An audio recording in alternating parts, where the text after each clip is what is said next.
আসসালামু আলাইকুম। আমি এখন রাইট ব্যাংকের দিকে যাচ্ছি, কাপ্তাই প্রজেক্ট এরিয়াতে। এটা হচ্ছে বিদ্যুৎ ভবন। আমি একটু আগে একটা ভিডিও করছিলাম বিদ্যুৎ ভবন নিয়ে, এটাই। আর এটা হচ্ছে আমি ইয়াসিন আরাফাত।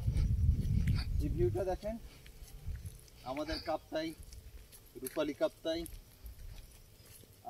মানুষজন তেমন একটা আনাগোনা নাই, খুব কম। আর এখন আমরা যাচ্ছি রাইট ব্যাংক এরিয়াতে। আমরা যখন ছোট ছিলাম, যখন স্কুলে পড়তাম, তখন রাইট ব্যাংক এরিয়াতে অনেকবার আসছিলাম। এখানে আমাদের বন্ধুদের বাসা ছিল। এটা আপনার মেন যে রোড আছে, রোড থেকে কমপক্ষে 1 থেকে 150 ফুট নিচে। আমার ঠিক অনুমান নাই, আরও বেশিও হতে পারে।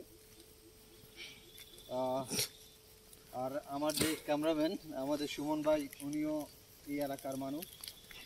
আমি এলাকার মানুষ, মানে কাপ্তাইয়ের মানুষ, তবে এলাকা একটু ভিন্ন, পাশাপাশি এলাকা।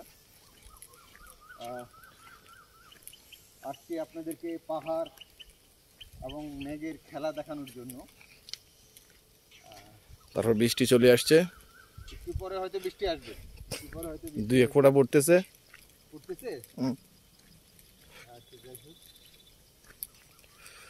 আপনারা যারা কাপ্তাইতে বেড়াতে আসেন তারা শুধু বাঁধ দেখতে আসবেন এমন না, তারা বাঁধের পাশাপাশি কাপ্তাই যে জায়গাগুলো দেখতে খুব ভালো লাগে ওগুলো ভ্রমণ করবেন।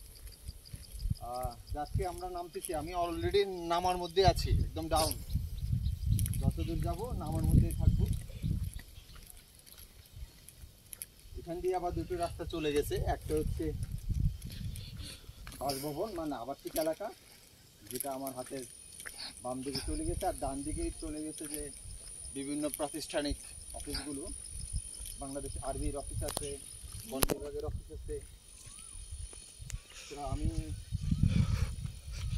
আসলে ঠিক আছে, আজকে পর্যন্ত। পরে আরেকটা ভিডিওতে আবার দেখা হবে। ধন্যবাদ।